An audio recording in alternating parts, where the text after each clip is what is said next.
लहार नगर के तालेश्वर महादेव मंदिर भाटन ताल पर भारतीय जनता पार्टी के प्रदेश कार्य समिति सदस्य अम्बरीश शर्मा गुड्डू भैया द्वारा 9 दिवसीय रामकथा का आयोजन किया गया था। नगर के तालेश्वर सरकार पर आयोजित रामकथा में पूज्य राजन जी महाराज द्वारा भक्तों को कथा का श्रवण कराया गया। 1 सितंबर से 9 सितंबर तक चली रामकथा में प्रतिदिन हजारों भक्तों ने रामकथा का श्रवण किया तथा कथा के पश्चात भंडारा प्रसाद भी प्रतिदिन ग्रहण किया। कथा समापन के अंतिम दिन रामकथा के आयोजक भारतीय जनता पार्टी के प्रदेश कार्य समिति सदस्य अम्बरीश शर्मा गुड्डू को अपना आशीर्वाद प्रदान किया। आज कथा के अंतिम दिवस समस्त जनों को संबोधित करते हुए कथा आयोजक अम्बरीश शर्मा गुड्डू ने कहा कि पूज्य राजन जी महाराज ने हम लोगों को रामकथा का रसपान कराया है, उसके लिए हम लोग आपके ऋणी रहेंगे। हम लोग बड़े सौभाग्यशाली हैं जो 9 दिन आपके श्रीमुख से रामकथा श्रवण करने का अवसर मिला। रामकथा के आयोजक अम्बरीश शर्मा गुड्डू भैया ने कहा कि इस क्षेत्र के पिता तुल्य बुजुर्गों एवं माता बहनें एवं भाई बंधुओं और जिन्होंने भी रामकथा में अपना सहयोग दिया है उसके लिए हम आपके लिए आजीवन ऋणी रहेंगे और हम आपको विश्वास दिलाते हैं कि जब तक हम जिंदा है खून की एक एक बूंद आपके लिए लगा दूंगा। सुनिए भावुक होकर क्या कहा अम्बरीश शर्मा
इस 9 दिवसीय कथा में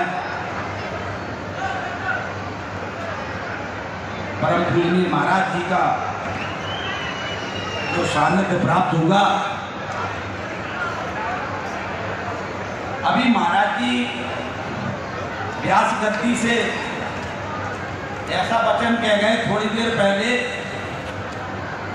कि मैं बड़ा सोच में पड़ा हूँ समय से कि अब हमें कब मौका मिले और कब महाराज जी की बात का जवाब तो दे नहीं सकता, लेकिन मैं अपनी बात महाराज जी के सामने रख पाऊँ। महाराज जी ने थोड़ी देर पहले व्यास गद्दी से कहा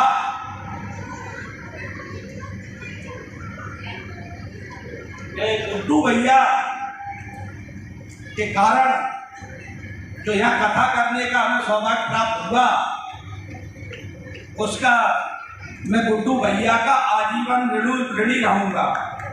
मैं महाराज जी से क्षमा चाहता हूं।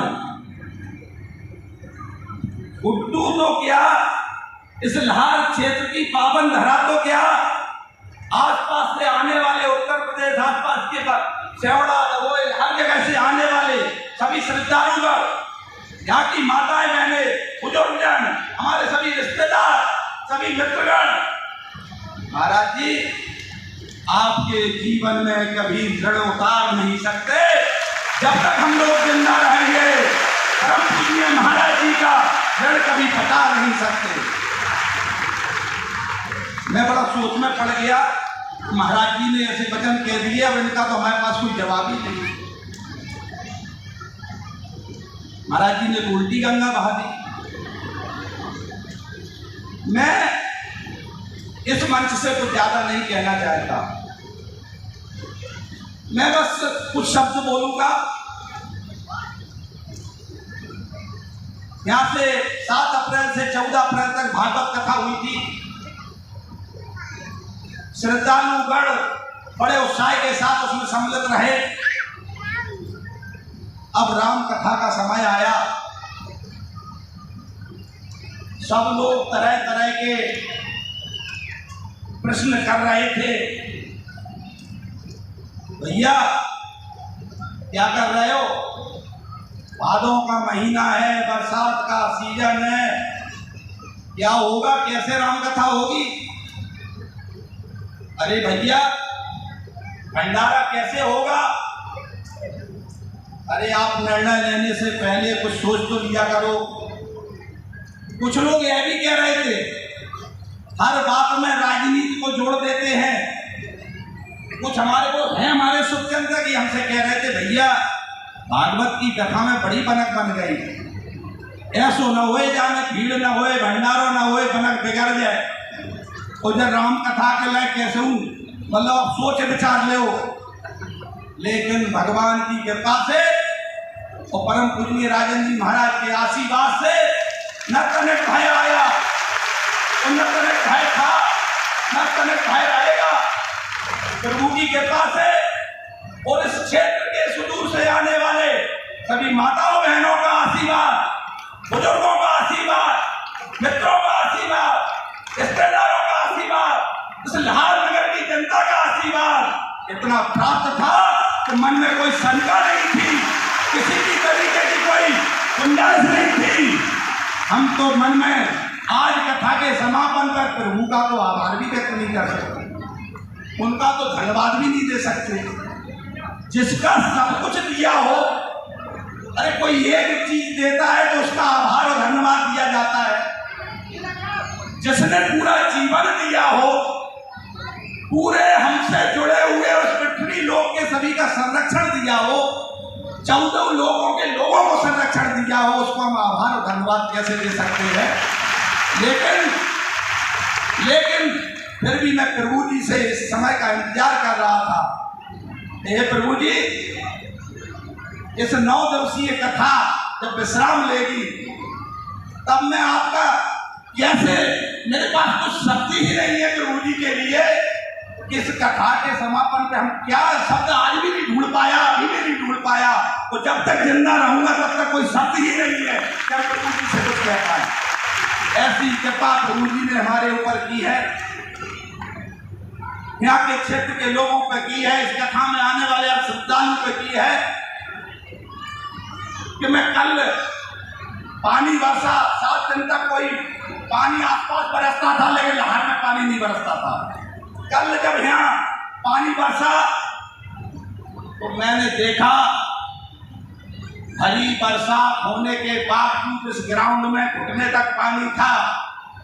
उसके बाद ऊपर वाले खेत में एक तरफ हमारी माताएं बहनें बैठी थी, एक तरफ हमारे बुजुर्ग लोग बैठे थे, युवा साथी भोजन कर रहे थे, बरसात पा रहे थे। मैं तो देख के दंग रह गया कि जैसी व्यवस्था रोज चलती थी, प्रभु जी की कृपा, परम पूज्य राजन जी महाराज जी के आशीर्वाद से कल भी रात 11-12 बजे तक भंडारा चला। मैं तो दंग रह गया कि ऐसी बरसात के बाद मैंने तो कल्पना नहीं की थी कि यह संभव हो पाएगा। लेकिन प्रभु जी की कृपा से, परम पूज्य राजन जी महाराज के आशीर्वाद से और यहाँ पर बैठे हुए प्रत्येक श्रद्धालु के आशीर्वाद से यह कथा का विश्राम 9 दिन बाद हो गया है। मन में बड़ा बुरा लगता है, जब भागवत कथा यहाँ हुई तो यहाँ से महीने भर यहाँ से जब निकलते थे इस रास्ते से तो रास्ता बदल लेते थे, इधर से निकल जाते थे, क्योंकि इस स्थान पे आने के बाद जो ऐश्वर्य, जो प्रसन्नता प्राप्त हुई वो अब कभी प्राप्त होती नहीं है। कथा के समापन के विश्राम के बाद इस स्थान पे महीनों निकलने का मन नहीं होता है। इतना इतना भगवान की कृपा रही है। और मैं एक ही बात आप लोगों से कहना चाहता हूँ, मैं तो राजनीतिक क्षेत्र का व्यक्ति हूँ लेकिन मैं राजनीति के लायक व्यक्ति नहीं हूँ। मैं अपने मन से कह रहा हूँ व्यास गति से कि मैं राजनीति के लायक व्यक्ति नहीं हूँ, क्योंकि उसमें कई चीजें राजनीति में करना पड़ती हैं और वो हमारे शरीर से संभव नहीं है। लेकिन मैं आप लोगों को बस एक विश्वास दिलाता हूं कि जब तक गुड्डू शर्मा जिंदा इस पृथ्वी पर रहेगा आप लोगों का ऋण नहीं बता पाएगा। और जब तक अंतिम सांस तक अगर खून की एक बूंद की आपको आवश्यकता पड़ेगी तो अपनी जान की बाजी आप लोगों के लिए लगा दूंगा। यह ध्यान से मैं आपको पसंद दे रहा हूं और हमारी कठिन करने में अंतर नहीं रहता। मेरा बचा हुआ जीवन जितना भी प्रभु ने इस पृथ्वी लोक पर दिया है, मैं एक सेवक के रूप में आप लोगों की सेवा करना चाहता हूं और सेवा अपने अंतिम सांस तक आप लोगों की करता रहूंगा। इसके बाद इस कथा में हमारे कई रिश्तेदार पधारे, कई हमारे सुदूर से अतिथि पधारे, इस क्षेत्र की माता बहना पधारी, कई लोग हमारे बुजुर्ग पधारे। निश्चित तौर पर हम उनका इतने विशाल कार्यक्रम में चिंता हमारे लिए संभव नहीं थी। हमने पूर्ण कोशिश की कि हम सबकी सेवा कर सकें, लेकिन भैया हम कितनी भी सेवा का प्रयास किया लेकिन हम सबके दूर पास तक पहुंच नहीं पाए। कल मैं भंडारे में कुर्सी पर बैठ गया तो मैंने देखा एक सज्जन हमारे बगल में खड़े थे। तो भैया मतलब आप सोचो, महगांव क्षेत्र के गैली गांव के रहने वाले थे, 3 दिन से सोए नहीं थे, वो भंडारे की व्यवस्था देख रहे थे। हमसे ना उनका कोई वास्ता था, ना कोई रिश्तेदारी थी, ना कोई मित्रता थी, ना कुछ था। इसके बाद 3 दिन तक सोए नहीं थे। इस कथा में पता नहीं कितने लोग प्रभु के रूप में, कितने लोग, मैं किस किस का मुझे तो पता ही नहीं है किस किस के लिए मैं अपना जीवन उपयोग कर पाऊंगा। ऐसे ऐसे लोगों ने मदद की है, ऐसे ऐसे लोगों ने हनुमान जी बन करके इस भंडारे से लेके इस राम कथा में सहयोग किया है कि मुझे अगले एक जन्म की ओर लेना पड़े तब भी मैं आप लोगों का ऋण नहीं बता सकता। लेकिन बस मैंने एक ही वचन दिया है, इस क्षेत्र में या इसमें श्रद्धालु जहाँ जहाँ से पधारे हैं, हमारे जीवन में जब जब अवसर आएगा मैं उनको पीठ नहीं दिखाऊंगा। इस बात का मैं व्यास गति से आप लोगों को वचन देता हूँ और मैं बारंबार क्षमा मांगता हूँ आप लोगों से। मैं परम पूजनीय राजन जी महाराज जी से भी उनसे क्षमा मांगता हूँ, वो बहुत सरल है। हमने कभी इतने दिनों में यह नहीं देखा कि महाराज जी को अगर इंतजार करके पीछे बैठना पड़ा तो कोई उनको 19-20 उनके व्यवहार में लगा। कई बार महाराज जी के पास व्यास गद्दी पे लोग जबरदस्ती भीड़ चढ़ाती है, तो मैंने ये नहीं देखा कि महाराज जी उत्तेजित हो रहे हैं। महाराज जी ने हमारे ऊपर, इस क्षेत्र के ऊपर सभी श्रद्धालुओं के लिए जो उनने कृपा की है, मैं उनका आजीवन ऋणी रहूंगा, आजीवन ऋणी रहूंगा। उनके साथ पधारे हुए हमारे विनय भैया, हमारे संगीत के सभी भाई बंधु, उनकी महाराज जी की जो टीम या आस्था के सभी लोग, पत्रकार बंधु, सभी ने जो सहयोग किया है, मैं किस किस का ऋण पढ़ाऊंगा। पुलिस के हमारे बंधु रात रात भर लगे रहे, दिन दिन भर सेवा करते रहे, हमारे पत्तल उठाने वाले हमारे भाई लोग जिन्होंने इतनी मेहनत की, मतलब क्या क्या कहूँ मैं, किस किस की बात रखूंगा तो अपने हृदय से रख नहीं पाऊंगा।